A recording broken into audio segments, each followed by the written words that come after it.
We're delighted today to be having, I think, a particularly interesting and important speaker, Dr. Brian Aull, who'll be talking about consultation, a revolutionary model of democratic governance.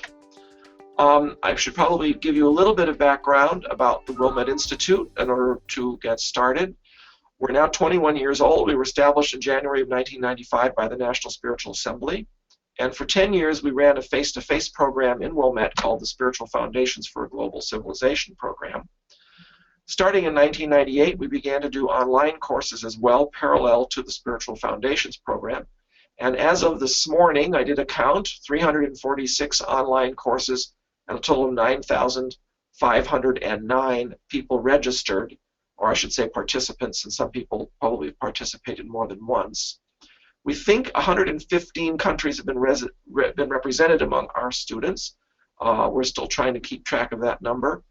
And we really don't know how many times materials in our courses have actually been used, but it's countless. Certainly all kinds of deepening study circles, children's classes, youth classes. People have referred to materials, referred to ideas, used documents that they got from the Wilmette Institute's courses. So we're really very excited and quite proud to be able to support the Baha'i community in this way. We also don't know how many people have become Baha'is as a result of our courses. Not that many directly, but quite a few people, quite a few Baha'is have been emboldened to explain the faith better, to speak on the radio and do other things they didn't feel comfortable doing as a result of our courses, and we think this has had an impact as well. From our online courses, we've now moved into the web talks, which are free, and we try to do one once a month. We also are doing webinars, the difference being that you have to pay to participate in a webinar. Usually a course will have several of these webinars in it as an integral part of the learning experience. We're also beginning to publish more and more papers, especially student projects, on our website. And we're hoping at some point to be able to move in the direction of offering our courses for credit through other universities. We have to find articulation agreements and arrangements with different institutions to do that. And if anyone has any suggestions how we can interface with some universities, we would very much appreciate that. To be more specific about our talk today, Brian Aull, who's an old friend of mine, I met him, I think, actually a bit before he declared. I believe he declared at the very first fireside where he gave a talk. He spoke and then declared. He convinced himself that he was right. He has a degree in electrical engineering, both a master's and a PhD from MIT, earlier a bachelor's degree from Purdue in electrical engineering. He's been very interested in quite a few different subjects, science and religion, for example, and he's published 2 papers on that subject, one in the Journal of Baha'i Studies and one in World Order magazine. So that's been an important published contribution that Brian has made. He's been interested in the relationship between the individual's spiritual development and the struggle to build a just society, and the various relations among various world religions and religious communities. He served on the Cambridge Peace Commission and on the board of the Coalition for a Strong United Nations. He's also been on the MIT, Massachusetts Institute of Technology Board of Chaplains as the Baha'i representative, and has been pursuing interfaith work in that context as well. He's been active teaching spiritual education classes for children in urban neighborhoods in the Boston area. And his most recent project is the book, The Triad, a book on American democracy, which is described on his website, awakendemocracy.com. In addition to this talk, he will be giving a course on the subject of the Triad and awakening democracy in America. And that Wilmette Institute course starts on the 22nd of this month, another week from now. So if you're interested in taking that course, you can look it up on our website, and we'll have that information at the end of the talk. I think at this point, I will turn everything over to Brian. Welcome, everyone. So today we're going to talk about consultation, a revolutionary model of democratic governance. So here's my outline. We'll cover a few fundamentals. We'll talk about the principles of consultation. We'll contrast consultation to other processes that we see in society. We'll talk about the upcoming Wilmette Institute course in the Triad that Rob just referred to, and I'll have a few summarizing comments. So some fundamental ideas here. I call it a revolutionary model. Why revolutionary? Well, this quote is from the most holy book of the Baha'i writings by Baha'u'llah, the prophet founder of the Baha'i faith, and he says, "The world's equilibrium hath been upset through the vibrating influence of this most great, this new world order. Mankind's ordered life hath been revolutionized through the agency of this unique, this wondrous system, the like of which mortal eyes have never witnessed." So the Baha'i faith, as opposed to being purely about personal redemption, is also about organizing society and about collective decision-making. And the process that Baha'u'llah has given us, consultation, is what we are talking about today. And the Universal House of Justice, which is the supreme governing council of the Baha'i community, says that notwithstanding its inclination to democratic methods in the administration of its affairs, and regardless of the resemblance of some of its features to those of other systems, the Baha'i administrative order is not to be viewed merely as an improvement on past and existing systems. It represents a departure both in origin and in concept. This, by the way, is from the 1988 Individual Rights and Freedoms statement. If you have not studied that statement, it's quite worth your while. I called consultation a model of governance. And again, from this same statement, another quote, "What motivates us is the knowledge that the supreme mission of the revelation of Baha'u'llah, the bearer of that order, is, as Shoghi Effendi pointed out, none other but the achievement of this organic and spiritual unity of the whole body of nations, indicating the coming of age of the entire human race." So let's talk about the aspects of consultation and the Baha'i administrative system, why it's not just an improvement. Why is it a departure both in origin and in concept? Now, I could make a lot more points than these five. I'll confine myself to these five. So first, most systems of democracy in society simply accept that human nature is self-centered, and the purpose of democracy or governance is to try to manage the resulting competition among people out for their own self-interest. Whereas the Baha'i administrative system is based upon the assumption that the human being is, as Baha'u'llah puts it, a mind rich in gems of inestimable value. And the purpose of governing process is to elicit those gems and harness them in the solution to solve problems. Secondly, the democratic systems in secular life, the House of Justice points out, they were conceived in rebellion and inspired by protest against oppressive orders. They exalt individualism, and there is a widespread suspicion of authority. This is sort of an adolescent model in human political evolution. Whereas in the Baha'i administrative system, there's a recognition of a mutuality of benefits and a spirit of cooperation. In the democracies in the wider society, candidates for office get office by self-promotion, by spending on advertising, and in many cases by corrupt power brokering.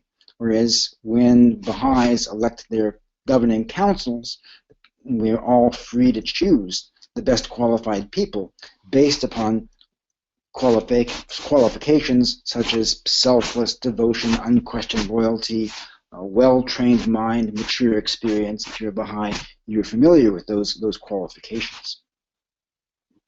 In the systems of secular democracy, people who pass laws, legislators, congressmen, senators, etc., they represent the interests of their constituents.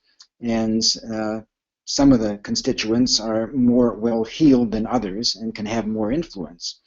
In the Baha'i system, people serving on spiritual assemblies and elected bodies really are guided by moral principles. It's not a popularity contest. The Universal House of Justice, in that individual rights and freedom statement, also talks about the role of the news media. And in the larger society, we notice increasingly that our mass media, entertains, sensationalizes, and propagandizes, and they're motivated by profit.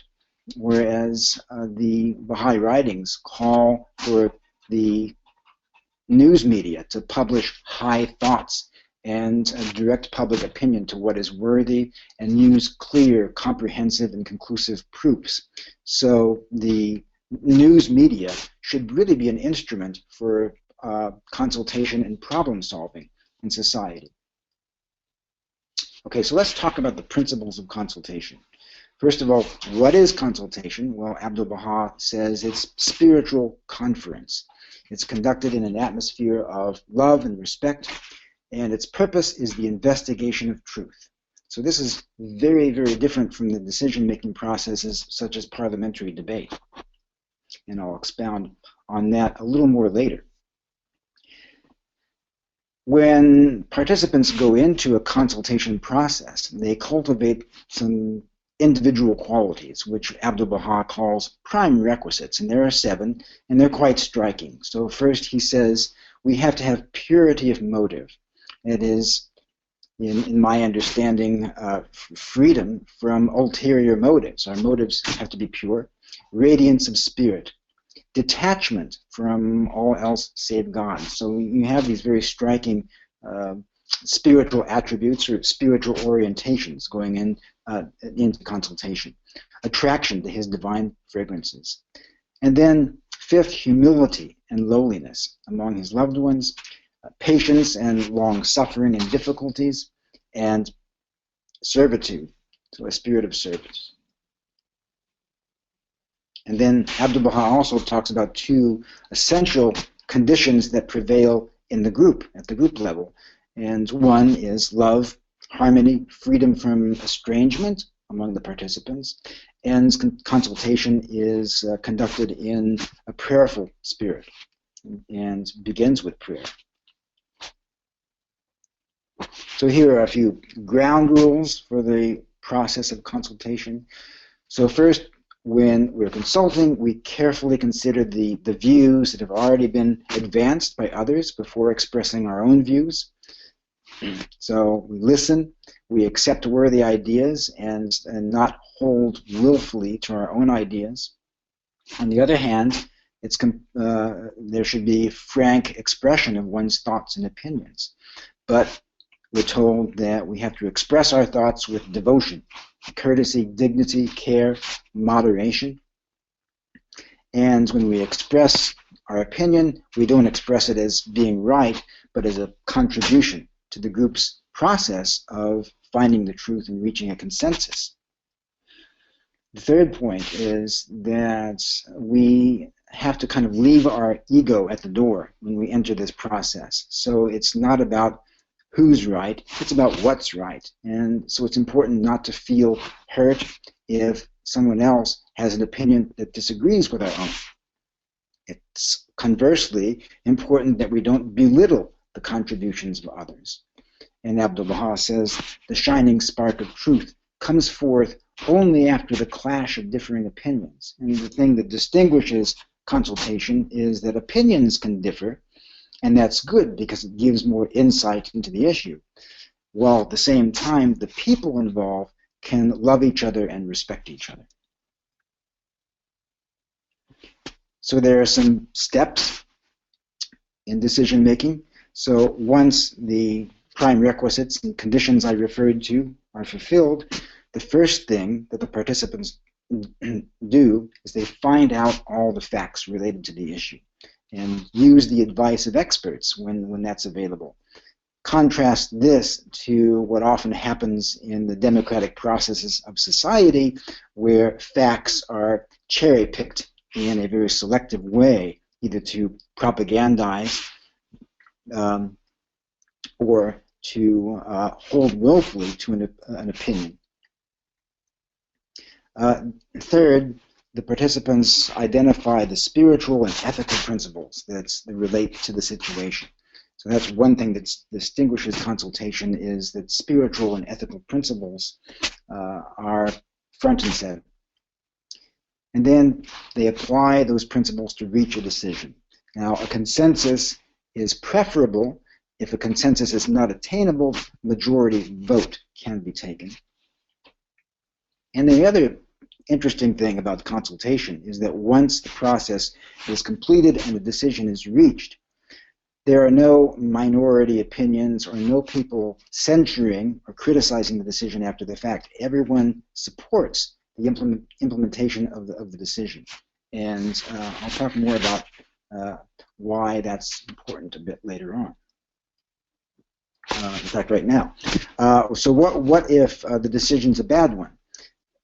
Well, one of the perennial problems with secular democracies is that decisions are often condemned by the people who didn't favor them, and we never are really sure whether the decision was, the policy of the decision was bad because it was a bad decision intrinsically, or whether its implementation was simply sabotaged or undermined by all the criticism. So condemnation of the decision itself might make it unworkable. And unanimity of support enables everyone to try the decision with an open mind, discover its shortcomings, and then, if it turns out not to be the right thing to do, everybody can come back and revisit the decision and try something else. And they can do that without a spirit of divisive finger-pointing, playing the blame game, or engaging in a stance of defensiveness. And also, the other thing, it's not just about making the right decision, but also about building a unified community. So let's contrast consultation to some other processes. And first I'll talk about some of its characteristics that make it different. So first of all, it's a principled process. The group reaches decisions by consciously applying spiritual and ethical principles to the situation at hand. In contrast, the decision-making processes in the political world are driven by expediency, or by the seeking or maintaining of power and privilege. And even where the ends, or the goals are moral, they're often reached by corrupt methodologies or corrupt means. The second thing is that consultation is a truth-seeking process. It's an investigation process. So the goal is to ascertain the facts, identify the issues, clarify the relevant principles, and find the best solution. In contrast, the decision-making processes in the political world are often driven by ideological bias, or trying to win the argument as opposed to finding the truth. Consultation is service-oriented. So when we offer our opinions, they're offered in the spirit of helping the group to find a solution. And the goal is to serve the human family. In contrast, the decision-making processes in the political world are often power-seeking or serve the few. Consultation is based on genuine communication. So we have both the frank expression of opinions, but we also have listening and learning. In contrast, the participants in debates or exchanges in the greater society often talk past each other. This is particularly a problem on social media, where you have people just having shouting matches. Each participant certain of being in the right, and at best it's persuasion as opposed to learning. So one interesting thing about consultation is that we may go into it with a particular opinion, but the nature of consultation is that it might change our opinion. Consultation tends to synthesize the insights of the participants. It takes advantage of the diversity of points of view in order to gain better insight into the issue than the individual could achieve working alone. In contrast, if you don't have that spirit, different points of view can actually lead to paralyzing conflict. Consultation is inclusive, so everyone is listened to and valued as a contributor. And in contrast, elitism or prejudice in many processes causes some participants opinions to be discounted or given less weight. And here's a quote from the Baha'i writings: "Not infrequently, nay oftentimes, the most lowly, untutored, and inexperienced among the friends will, by the sheer inspiring force of selfless and ardent devotion, contribute a distinct and memorable share to the highly involved discussion in any given assembly."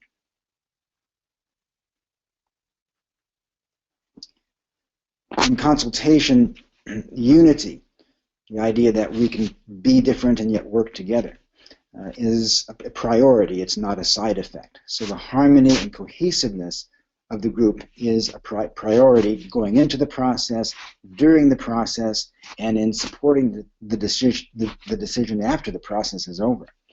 Contrast this to the blame game and the character assassination that often happens in politics.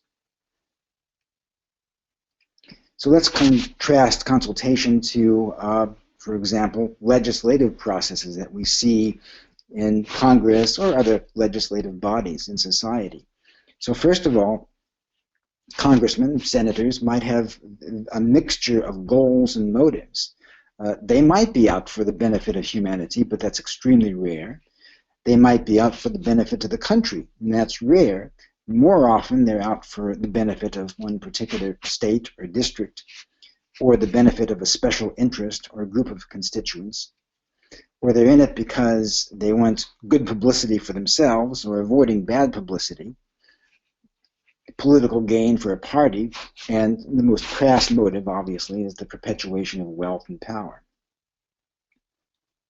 In addition, the methods that are used in legislative bodies includes adversarial debate, demagoguery, which is manipulating people's emotions, propaganda, reward and retaliation, bargaining, compromise, intrigue and deception, in some cases actually obstructing the process, as, for example, in the United States Senate, the filibuster is used by a small number of people to obstruct the process, actually purchasing access through money or partisan ploys.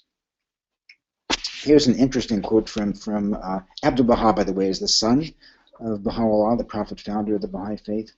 And he said, "In France, I was present at a session of the Senate, but the experience was not impressive. Parliamentary procedure should have for its object the attainment of the light of truth upon questions presented, and not furnish a battleground for opposition and self-opinion. Antagonism and contradiction are unfortunate and always destructive to truth. In the parliamentary meeting mentioned, altercation and useless quibbling were frequent. The result, mostly confusion and turmoil. Even in one instance, a physical encounter took place between two members. It was not consultation, but comedy." And as if you were Baha'i, you of course know that Baha'is avoid partisan politics, and this is from Shoghi Effendi, Abdu'l-Baha's grandson and the guardian of the faith, this warning to some of the Baha'i communities in the Middle Eastern countries.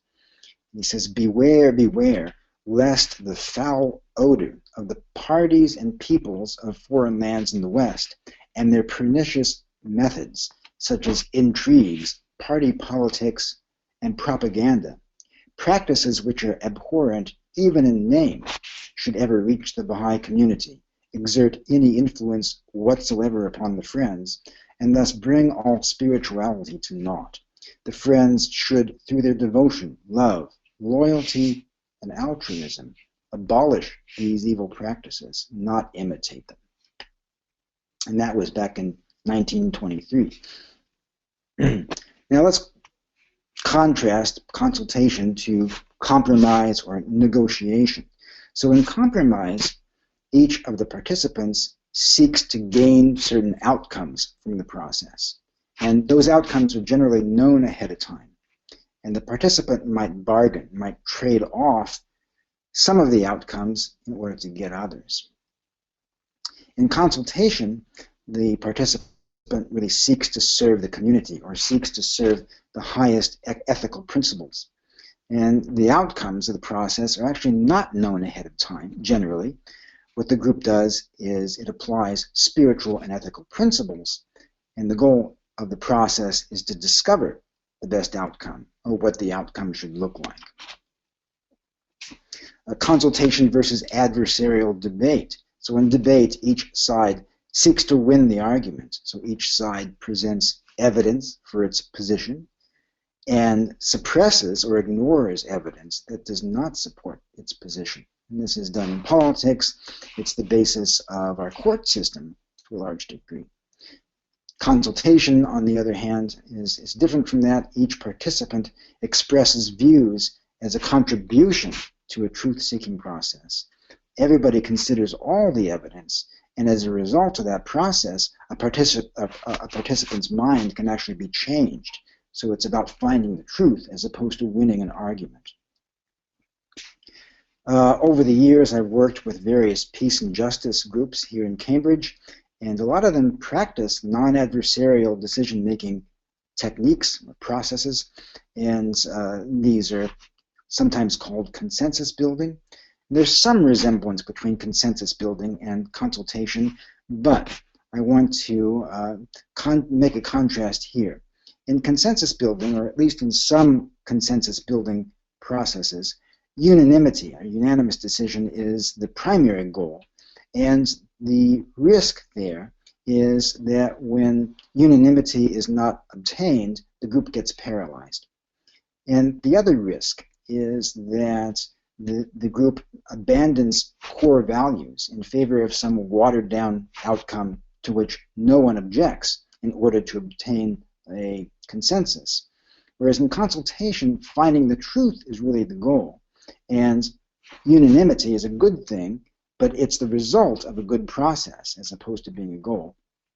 And core values are not abandoned. And if you can't get unanimity, a majority vote can be taken as a last resort. So in practicing consultation and getting better at it, what Baha'is are basically doing is we're incubating, if you will, a new kind of political culture, taking humankind from its adolescent political culture to the culture that needs to prevail in a mature human society. And here is a quote from The Prosperity of Humankind, a marvelous statement by the Baha'i international community. Present-day conceptions of what is natural and appropriate in relationships among human beings themselves, between human beings and nature, between the individual and society, and between the members of society and its institutions, reflect levels of understanding arrived at by the human race during earlier and less mature stages in its development. If humanity is indeed coming of age, if all the inhabitants of the planet constitute a single people, if justice is to be the ruling principle of social organization, then existing conceptions that were born out of ignorance of these emerging realities have to be recast. So consultation is an aspect of that recasting, that revisioning of human relationships. Now let's transition now into a few remarks about the Wilmette Institute course. And it's called Applying Baha'i Principles to Discourses on Governance in the United States. And it runs from the 22nd of February to mid-April. And first I want to quote from the 2010 Rizvan message of the Universal House of Justice.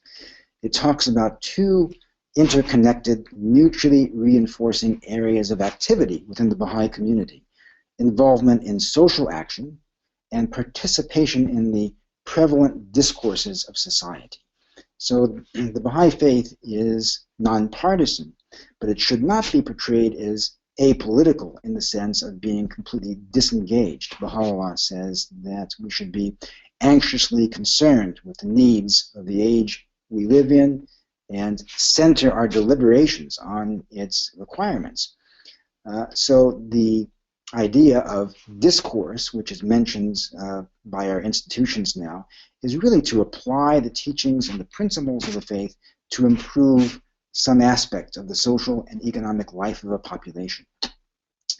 And discourse can range from very informal things like introducing Baha'i ideas into everyday conversation to preparing articles and books on climate change, the environment, governance, and human rights. So we're supposed to, as Baha'is, get involved in discourses on the life of society.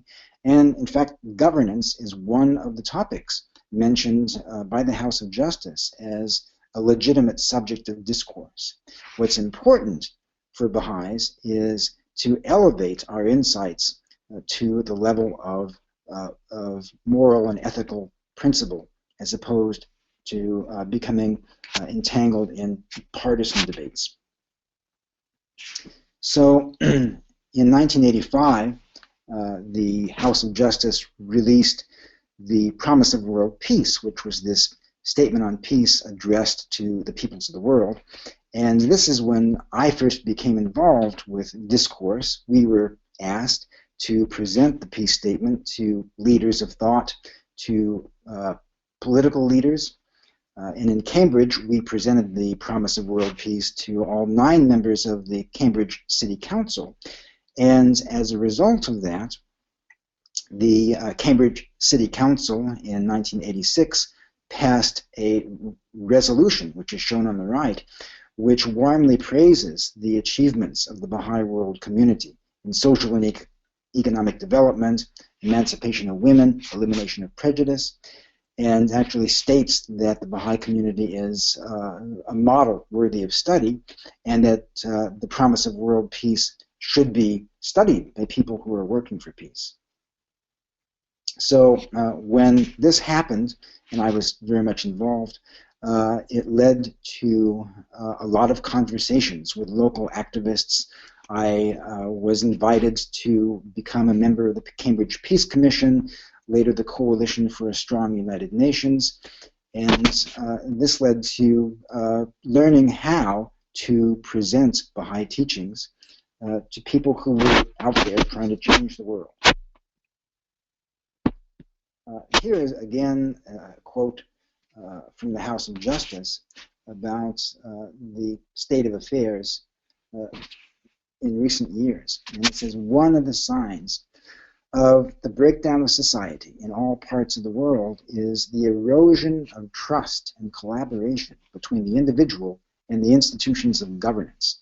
In many nations, the electoral process has become discredited because of endemic corruption. Contributing to the widening distrust of so vital a process are the influence on the outcome from vested interests having access to lavish funds, the restriction on freedom of choice inherent in the party system, and the distortion in public perception of the candidates by the bias expressed in the media. And it was these very trends that led me a year ago to put out my book, which is called The Triad. Here.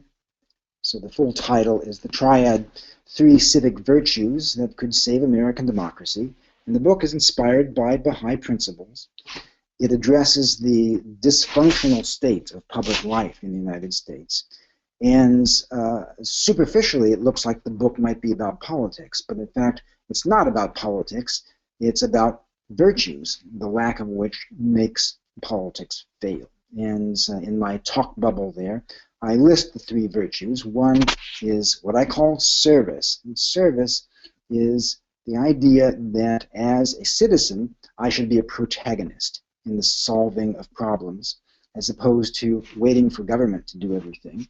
So this is very parallel to the idea that social and economic development is successful because the people themselves participate or are protagonists in this process. The second virtue is learning. And this is not academic learning, it's civic learning. The idea that we deliberate with the goal of discovering what the solutions should be, as opposed to having shouting matches.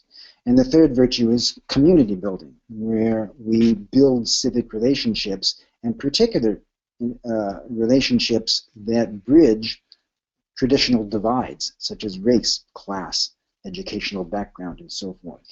And the thesis of the Triad, stated perhaps negatively, is that if these three civic muscles are atrophied, then the society is going to have exactly the kinds of problems that we are having in the United States: the partisan bickering, the gridlock, the corruption, and so forth. Once I had written this book, I discovered that there were other activists out there who had written similar kinds of things. And in particular, I met Peter Levine, that is Peter on the left there, and he wrote a book called We Are the Ones We Have Been Waiting For, subtitled The Promise of Civic Renewal in America. I discovered, in fact, that there's a whole genre of civic renewal literature. Another example is David Matthews' book, The Ecology of Democracy. Now, Peter actually also has a triad of civic virtues, and they are remarkably overlap with my own. So he talks about deliberation, which is a consultative-like process, working collaboratively to solve problems, and building civic relationships. So the Wilmette Institute course will be structured around the participants, the students in the course, doing a comparative reading of the chapters of both of these works. And the goal is to develop our ability as Baha'is to talk to some of these people and to present Baha'i teachings in a very enticing and intelligent way. So, I'm done here. I'll summarize. The first point is that the Baha'i faith really offers a model of human governance that's rooted in lives of spiritual awareness and ethical virtue. And that consultation is really a decision-making process for the maturity, the coming of age of human society. And the important thing, the one take-home point about consultation, is that it's distinguished not just by the mechanics or the ground rules of the process, but by the spirit of the process, one of love, one of respect, one of devotion to fundamental ethical and spiritual principles and seeking the truth. We should learn to present this model intelligently and enticingly to activists and leaders of thought. Thank you very much. Thanks, Brian. That's a really fantastic and a great summary of the materials of the book and of your whole approach to the subject of renewing civic engagement and strengthening really the culture of consultation in our society, which is so, I think you could say, sadly lacking. We're now looking for chances for people offering people a chance to ask questions, and I don't actually see any yet. But one of the things you and I had been talking about earlier was this whole issue of politics and the Baha'i non-involvement in politics, and I was wondering if you could comment further about that subject. Yes, so that's, an evolving thing. Back in the 1930s, when Shoghi Effendi was first warning the Baha'is about this subject, you had a situation in the United States where, Baha'is did in fact belong both to political parties and to various kinds of churches. And Shoghi Effendi was working to cultivate a distinct, Baha'i identity. It's clearly not true that the Baha'i faith is apolitical. If you look at the Promise of World Peace, which is this marvelous document by the House of Justice, it basically tells the peoples of the world that they need to address poverty, racism, the equality of the sexes, that the leaders of the world need to get together and create what amounts to a world government. So you can't say that that's apolitical. Even in its operations with respect to external affairs, the National Spiritual Assembly of the United States does things that could be construed as political.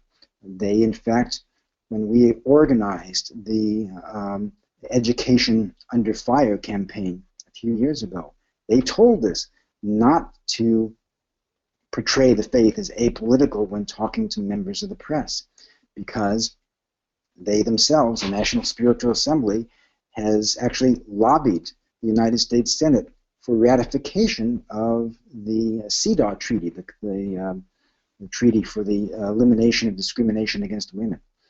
What's important is that the Baha'i faith is seeking to abolish the, the corrupt and divisive partisan approach to public life. Yeah, we've got a bunch of questions now. Thanks for the answer to that. Estella asks about the role of gender equality in the process that you're talking about. And I thought perhaps you could comment about that. Yes, this is a really, really fundamental principle. And, one of the articles that I've posted in connection with the book is that gender equality is a potent medicine for the ills of the world, because we are entering an era where the virtues in which women are traditionally quite strong, empathy, intuition, the ability to build webs of community relationships, those are the kinds of virtues that we need. And that is one of the best antidotes I can think of to the gladiator culture of partisan politics. Like, women are very strong in the 3 civic virtues that I was talking about. So even though the Triad doesn't have a chapter specifically on the equality of the sexes, it is in fact, in one sense, the theme of the entire book, because those 3 virtues are in fact, could be thought of as traditionally feminine virtues. Yeah, thank you. Françoise says, what is your experience in presenting the consultation process to activists and leaders who aren't Baha'is? How do they react to the principles when they're exposed to them? Here in Cambridge, a lot of them are very receptive because they've been involved in groups that, in fact, recognize the need for a consensus-building process. You may already know that the Quakers, for example, have a non-adversarial technique that in some respects resembles consultation. So I've generally found a high degree of receptivity. Matt asks whether we can campaign for candidates from particular parties but do so through a spirit of consultation. Well, that would seem to me, to be not particularly compatible with the Baha'i teachings to actually focus on particular individuals. In the Baha'i process, of course, we don't campaign, we don't talk about individuals. We talk about what the qualifications are, and then we decide prayerfully and through secret ballot, we vote for the people we think that best exemplify those qualifications.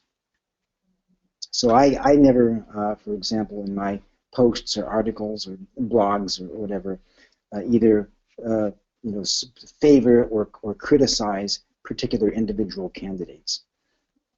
Yeah, I think that is correct. This person could always check with the National Spiritual Assembly to be sure of the detailed guidance, but certainly my understanding is that we shouldn't campaign or even make financial contributions to specific candidates, but the person can check with the National Assembly. Martin asks where we can get a copy of the 2007 message from the Universal House of Justice that you referred to at some point. Yes, I can tell you that. You can, of course, go on to Baha'i.org and look it up in the Library of Guidance there. That particular statement was March 25th, 2007, and it was actually a statement on the importance of the Baha'i electoral process.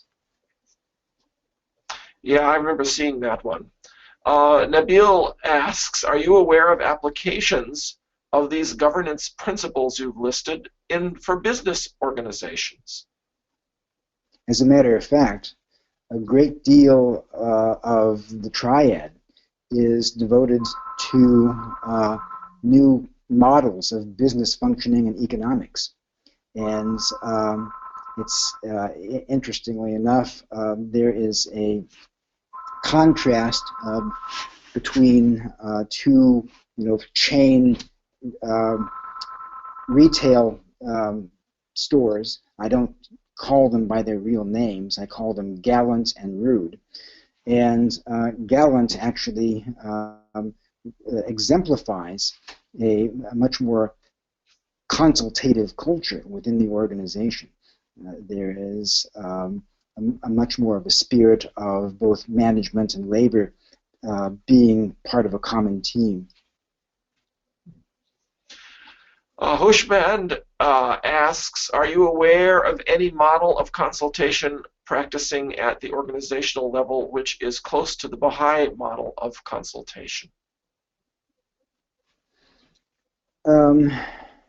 Not directly. I think that, for example, where I work, which is a laboratory connected with MIT, it tends to be somewhat consultative in the sense that we are talking about scientific and technical issues, and that that you have to, that ideas competing for acceptance actually have to actually work in view of the evidence. So science, of course, naturally drives you towards that aspect of consultation, truth-seeking, although scientists and engineers are human beings, and so you can have petty politics and ego-driven processes as well. Someone asked how to put you on full screen, and that's not something we can do, David, but if you grab the sort of dividing line between Brian's picture and his PowerPoint and pull it, you can actually make Brian's picture much bigger, and you can make the PowerPoint smaller. So if anyone wants a bigger picture of Brian, that's the way to do it. Why would you want to do that?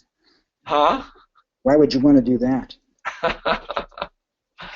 Shahla asks a question about the fact that in the legal profession, convincing other people that you're right has become sort of the standard concern, and she noted that a particular judge was known for being able to convince others to come over to his side once he believed he was of the right opinion. So perhaps consultation or comments about the legal system might be worth mentioning at this point. Yes, I guess the justification for the adversarial nature of the competition between the defense and the prosecution is that if each side is so energetically committed to promoting their own side of the case, then the fact that there are two sides will automatically cause all the evidence to be, dug up. And that's, that has historically been the justification. Yeah. So, Barbara asks a very interesting question, and I think it's really a very good one, and I'm not sure how one answers it. Present-day structures of decision-making and action planning are largely passed down and inherited by leaders in all realms of society. Do you have any ideas how to implement the consultation process in an already existing rigid hierarchical structure? I think it's hard. I think that in the example of the retail businesses that I referred to before, the culture of the business has basically is strongly influenced by how it started. Right? So if you want to have a certain culture in a business, it's more likely to be that it starts that way from the get-go, as opposed to evolving and trying to change it afterwards. I think also there's a similar situation from city to city. It seems to me that Cambridge, Massachusetts, and similarly Evanston, Illinois, are places where there's a lot more sort of progressive approaches to things. I'm not sure if either one of them have a person everybody actually knows as a mayor. For example, I know that they have mayors, but people don't know of them as mayors because I think there's a lot more consultative decision making in those two municipalities. Let's see, Francoise asks, do you know if the Baha'i consultation approach was used in any peace negotiation processes? I don't know. Yeah, I have never heard of that. It's an interesting idea. Although it is interesting, though, that the Nobel Peace Prize this past year was to that group in Tunisia, which managed to pull together organizations representing different sectors of society that had traditionally been either non-cooperating or actually antagonistic, and got them together, and also got the religious people and the more secular people together to create a peace process. And although there are still problems there in Tunisia, it was precisely their ability to pull those disparate players together that caused the Nobel Committee to grant them the prize. That's a good point. Stephen asks an interesting question. What is your understanding of the administrative portion of feast as an arena of democracy vis-a-vis consultation? So this is very interesting because feast is not just a business meeting, right? It's a gathering that has spiritual, devotional, social, and administrative aspects in one meeting. And I think that context is quite significant. It's quite significant that we combine all three of those functions in the 19-day feast because we are not just discussing business, but we are also getting to know each other and cementing a cohesive bond in the community, and we are also developing our spiritual life. And so the business portion of a feast, for example, gives people the opportunity to consult with each other and to give feedback to the assembly, and for the assembly to communicate with the community. But without those, without that social and spiritual glue, it's not the same. Francoise also reminds us of something useful to know, that there's an upcoming conference in Milan, Italy, 12 to 15 May, on consultation beyond decision-making, a tool for learning, and this is being sponsored by EBBF. It used to be called the European Baha'i Business Forum. It's now, I believe, Enlightened Business Building the Future or something to that effect. I can't quite remember the new name of EBBF, and that's good to know because they really do some really remarkable conferences in Europe, and I'm sure this is something, if people want to know more about, they can go to the EBBF website. Farid asks, as it looks, the change to Baha'i principles of consultation is very challenging and might take a long time. Any suggestions how to galvanize and promote application of the Baha'i model? So, a question back, application of the Baha'i model in the Baha'i community or in general? I think it means in society here. I believe that's what Farid means.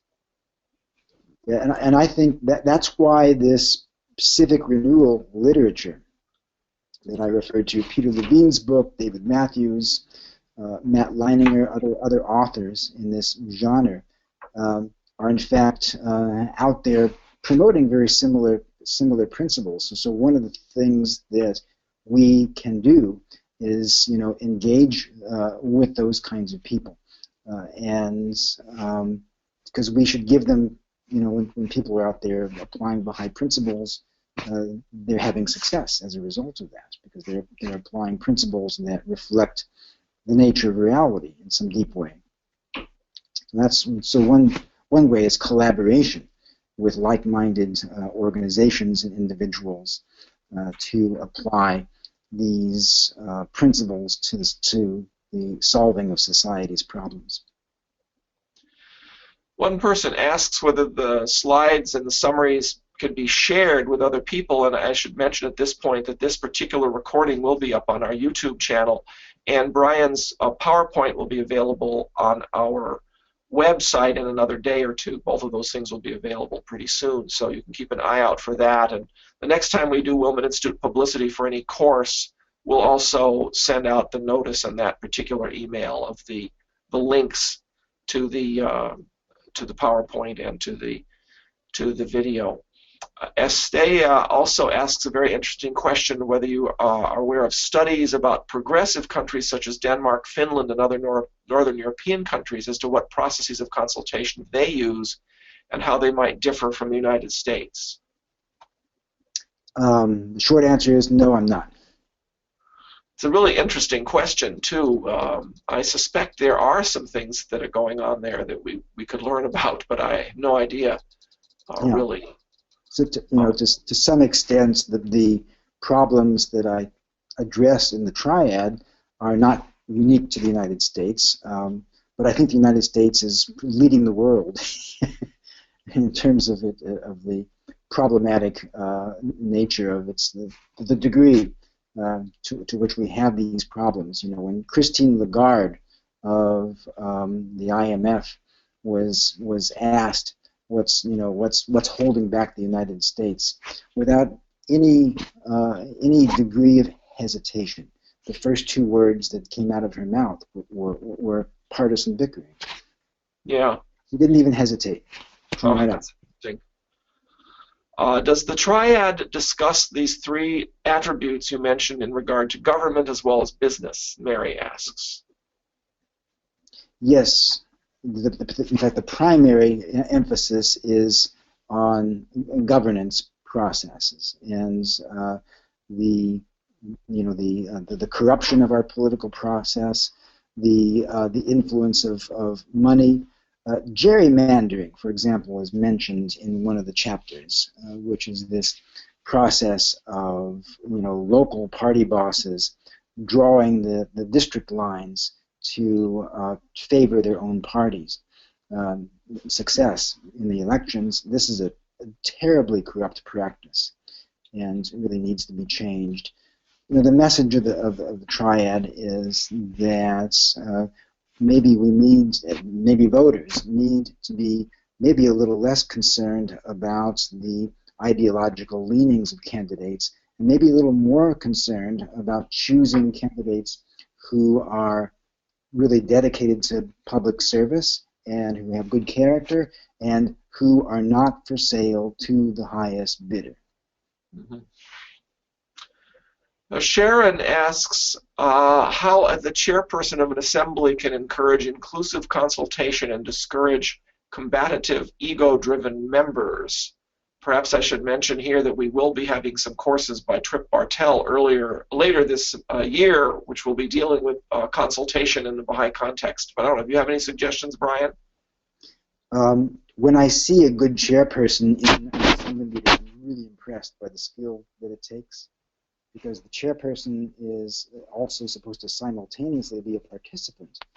And Maria Khanum, Shoghi's spouse, actually wrote a play about consultation, and one of the characters was this vacuum cleaner salesman named Mr. Boone.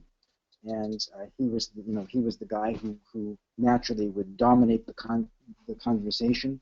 And the play portrayed how skillfully the chairperson was able to sort of moderate Mr. Boone and help to draw out the more quiet or the more shy participant in the discussion. Got a couple of more questions here. Nabil asks, how can we promote consultation in the Baha'i sense in public organizations? By public, what do you mean by public? I assume he refers to nonprofit organizations and some of the kinds of organizations that you were in. Yeah, so in my workplace, I actually sat down with a group of my coworkers. I was managing a small team at the time, and actually simply shared with them what the principles were, and called to their attention that it was really more important to have a spirit of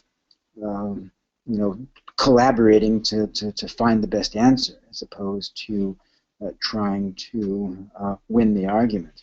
So I think that's the best way of promoting it in whatever organization you're in, is to actually learn how to articulate the principles and why they're so powerful.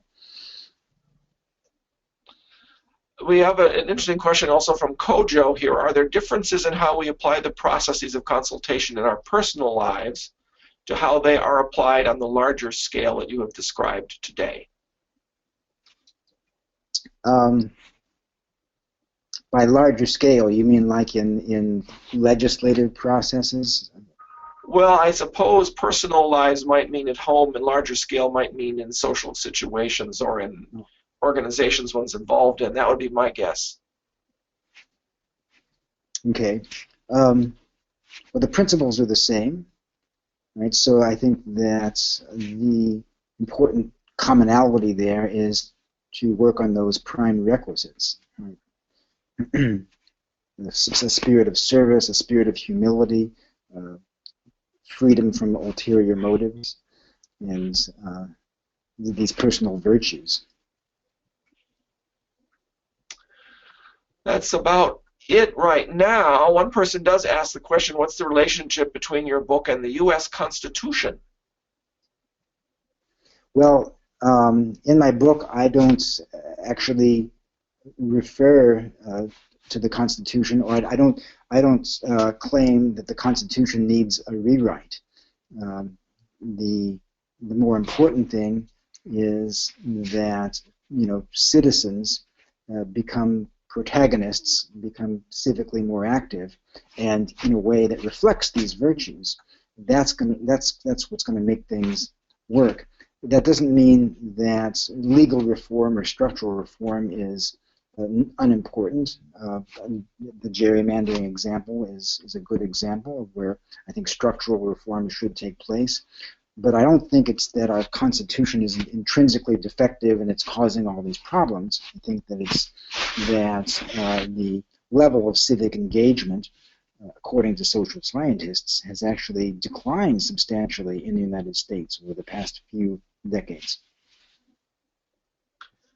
We have another question that just popped in, again from Estea. How do you position this approach to countries that are resistant to many of the matters we have discussed thus far, specifically countries that choose to adhere to fundamentalistic religious ideals? So I guess this is the question whether these civic virtues work in other parts of the world, especially in areas with much more conservative religious feelings.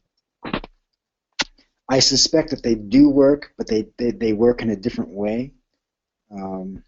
So there may be cultural constraints on self-expression in countries with more oppressive systems, and I think there's got to also be a longer-term process whereby these oppressive systems, because of the fact they don't work, will in fact decline and crumble.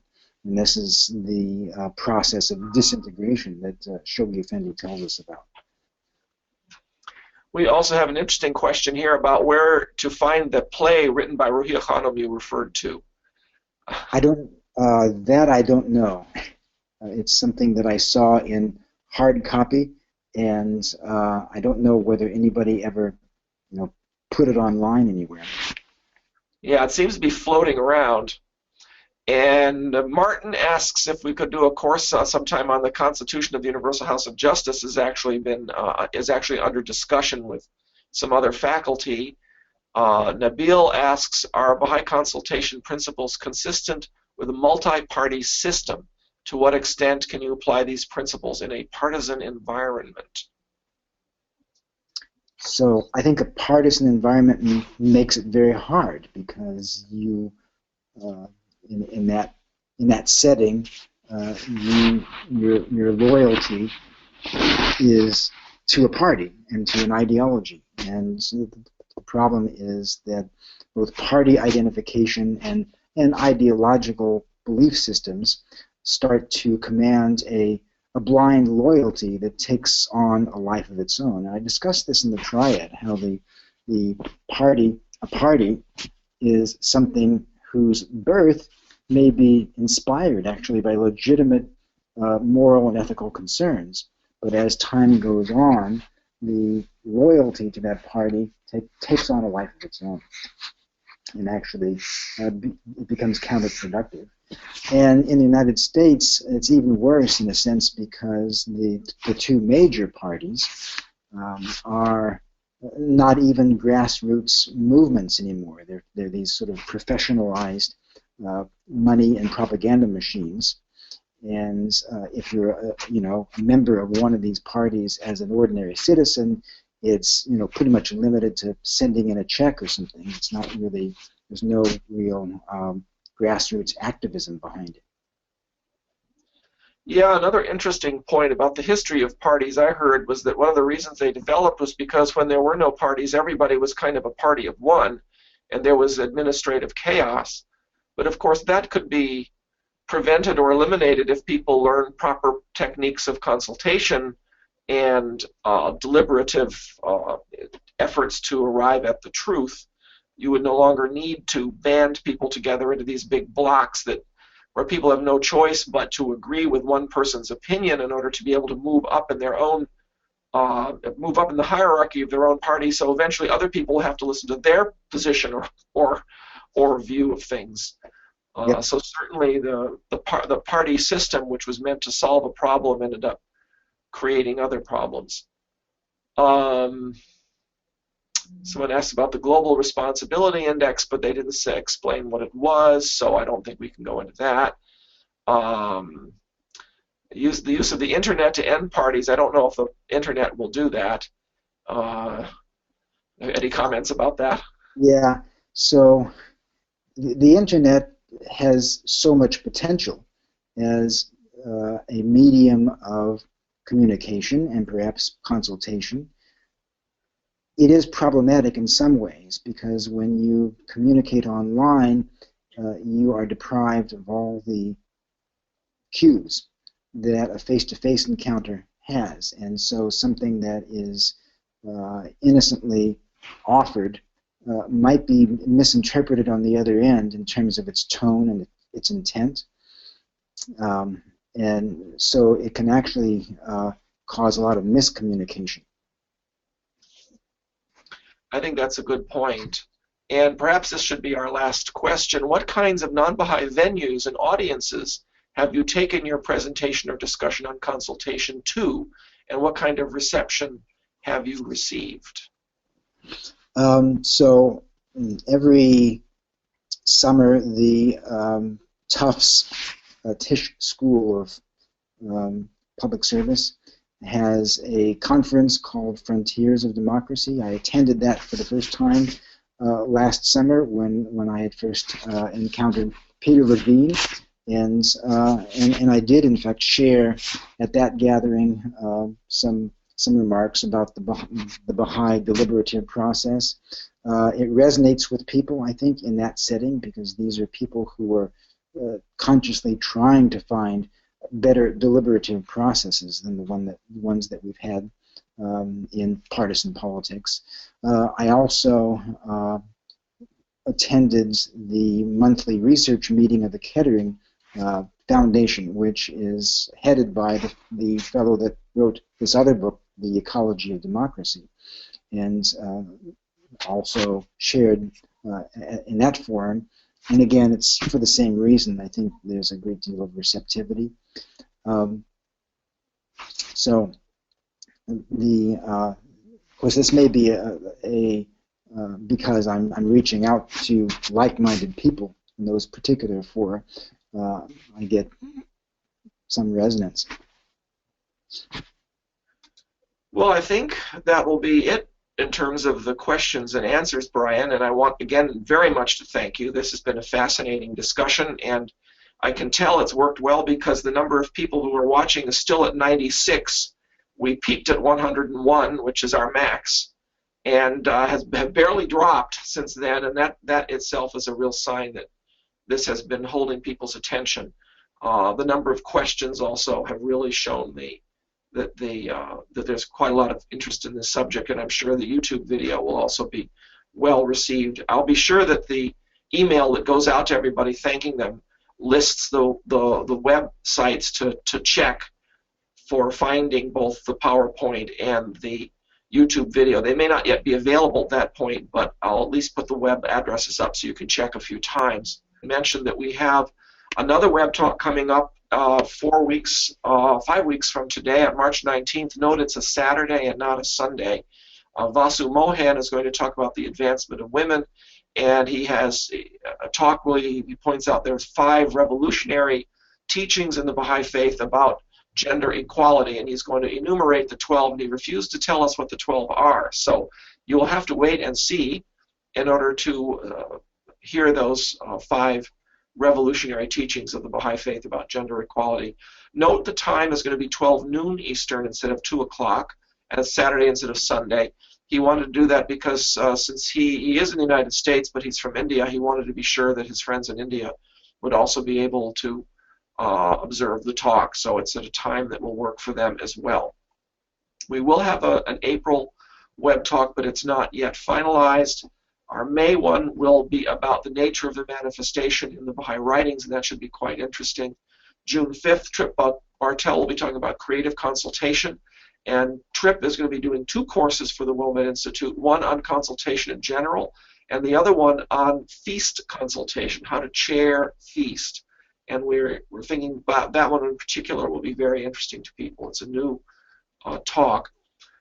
We have Roshan Danesh coming up on Baha'i Law in October, and Jenna Khodadad in November. She'll be talking about her father's Ekrul al-Khadem and the hands of the cause of God in general, but I do not yet have the exact title of her talk. So that one should be particularly poignant, I think. The other months we're still working with various people to fill in the dates and topics. Upcoming courses, you'll notice Brian's talk applying Baha'i principles to discourses on governance in the United States starts on the 22nd. And if you see down at the bottom where it says wilmetteinstitute.org, if you go to wilmetteinstitute.org, you'll be able to see the word courses in the menu. There's a long horizontal menu across the top. There's a black menu and a white menu, and courses is found in both of them. If you click on the word courses, you'll get a list of the courses. And from there, you can click on any one of these courses. That will take you to more information about the course. And there's a register button that's pretty prominently on the screen as well in that course's description page. You can click on that to register. So that's how to register for applying Baha'i principles to discourses on governance in the United States. After that, our course on climate change comes up. Of course, it's the position of the National Assembly and of the Baha'i international community that climate change is primarily being caused by human beings, and this course is a course about what we can do about that. Healthcare and social action is a course primarily for healthcare practitioners, doctors and nurses and such, and it should be quite a useful course for them to talk about social action as healthcare professionals. Our well-known course on the new revisions of the Badi calendar comes back around in March as well, and that one has been very popular. The Baha'i Faith and the Arts talks about what the Baha'i teachings have to say about the aesthetic dimension of the world and the arts. Economics of the Baha'i Faith, I think that's fairly self-explanatory. So those are the various courses that are coming up. You can go right to our YouTube channel as well to check out the video for this one, and for our past and future web talks, they're listed right there on the YouTube channel. I want to thank everybody for participating today. Thank you again, Brian, for your brilliant talk and the very interesting discussion that it generated. And I look forward to seeing everybody again in mid-March with Vasu Mohan's talk on gender equality. Thank you, everybody.